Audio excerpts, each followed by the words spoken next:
Hello friend, अब हम एक डेसिमल को बाइनरी में कन्वर्ट करना सीखेंगे। तो जैसे कि डेसिमल है 22.25, फिर हम 22 यानी इंटीजर पार्ट को स्टार्ट करेंगे। जैसे हमने पहले आपको बताया था 2 से डिवाइड करेंगे, 11 टाइम गया और 0 रिमाइंडर बचा। फिर 11 को हमने 2 से करा तो 5 टाइम गया और रिमाइंडर 1 बचा। और 5 को 2 से करेंगे तो 2 2 जा 4 और रिमाइंडर 1 बचेगा। फिर 2 को 2 से करेंगे तो 2 1 जा 2 और रिमाइंडर 0 बचा। और 1 को 2 से करेंगे डिवाइड तो 2 0 का 0 रिमाइंडर 1 बचा। तो जैसा कि हम जानते हैं इंटीजर पार्ट में क्या होता है कि नीचे से ऊपर के साइड हम लेते हैं, यानी कि मोस्ट सिग्निफिकेंट बिट नीचे होती है। तो इसकी जो वैल्यू हो जाएगी 22 यानी इंटीजर पार्ट की 10110 हो जाएगी आपकी, जो कि ये बाइनरी में कन्वर्ट होगा जब। तो इसको हम लिख देते हैं यहाँ पे 10110।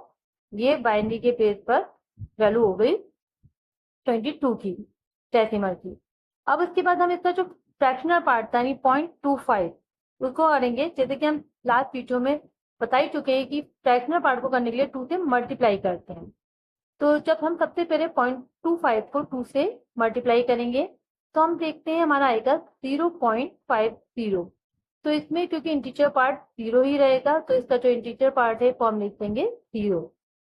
अब ये जो 0.50 आया है इसको हम फिर 2 से मल्टीप्लाई करेंगे, और इसे 2 से मल्टीप्लाई करने पर जैसा कि हम सभी जानते हैं 1.0 आएगा, क्योंकि इसका इंटीजर पार्ट 1 है। और यहाँ स्टॉप इसलिए कर देंगे क्योंकि बाइनरी नंबर 1 मिल गया हमें।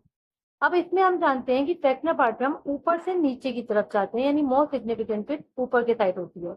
यानी कि इसकी जो वैल्यू हो गई 0.25 की बाइनरी में 0.01 हो गई बाइनरी में कन्वर्ट करने पर। अब इसके बाद यानी ये जो वैल्यू आई आपकी 0.25 की डेसिमल की आ गई वैल्यू 0.01।